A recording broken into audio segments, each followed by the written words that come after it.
15 अक्टूबर की ये बात है। अक्षय और उसके माँ पापा के साथ पूनम को देखने आए थे। पूनम एक काफ़ी सुंदर लड़की थी। अक्षय को वो पहली नज़र में ही बहुत पसंद आई। उसने पूनम को रिश्ते के लिए हाँ कहा और पूनम से भी पूछा, तुम्हारा क्या निर्णय है, क्योंकि तुम्हारा निर्णय ज़्यादा महत्वपूर्ण है। पूनम ने भी तुरंत हाँ कह दिया और बाद में दोनों की शादी की तारीख पक्की हो गई।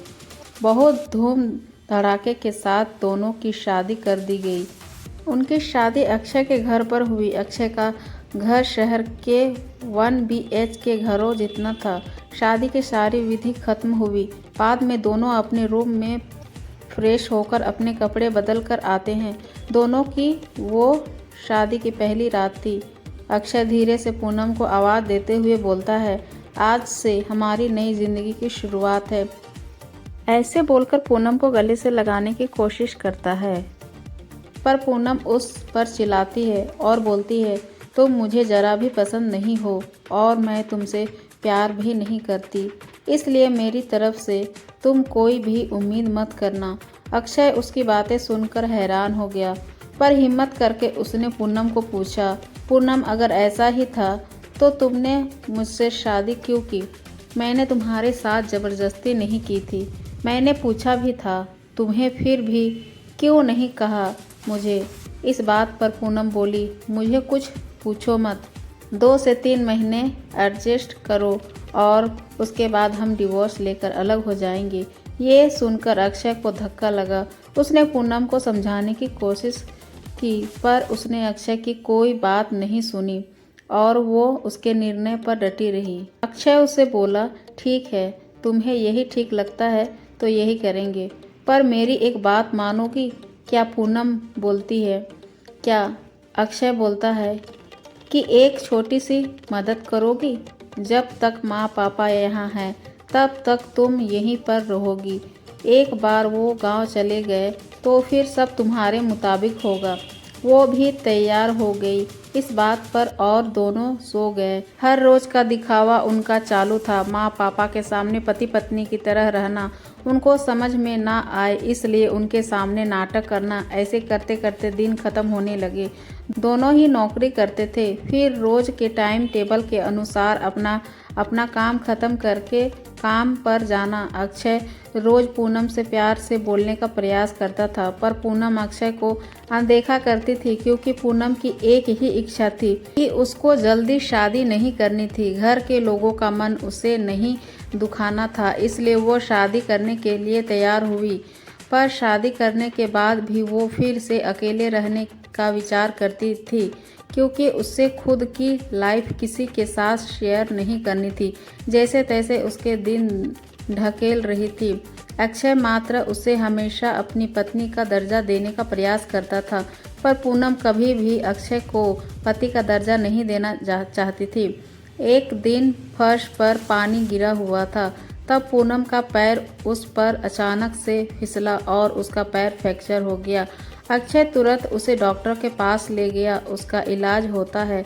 डॉक्टर कहता है पैर पर जरा सा भी जोर नहीं देना है।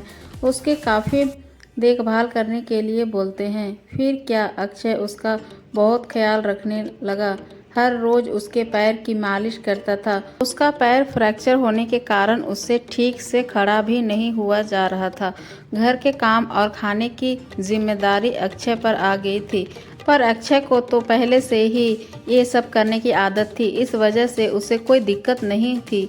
अक्षय रोज खाना खुद ही बनाया करता था। उसके माँ पापा भी उसे थोड़ा घर का काम में मदद करते थे। रोज काम पर जाने से पहले पूनम के लिए नाश्ता और खाना बनाकर खुद के हाथों से उसे नाश्ता खिलाता और फिर काम पर जाता था। टाइम पर उसे फ़ोन करके दवाई लेने के लिए याद दिलाता था। काम पर से आने के बाद सबसे पहले उसके पैरों की मालिश करता था।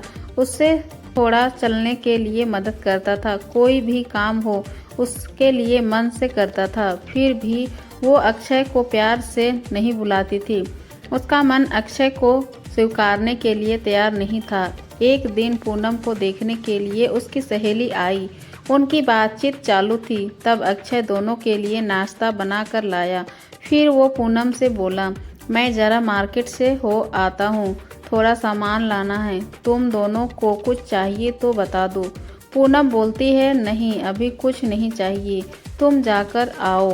पूनम की सहेली को अक्षय को ऐसे नाश्ता लाते देखकर धक्का लगा। उसने पूनम को पूछा, पूनम घर के काम सब तुम्हारा पति ही करता है क्या? हाँ वही देखते हैं। मेरा पैर फ्रैक्चर होने के बाद से। पूनम की सहेली पूनम को बोलती है कि तुम बहुत खुशनसीब हो जो तुम्हें इतना प्यार करने वाला पति मिला।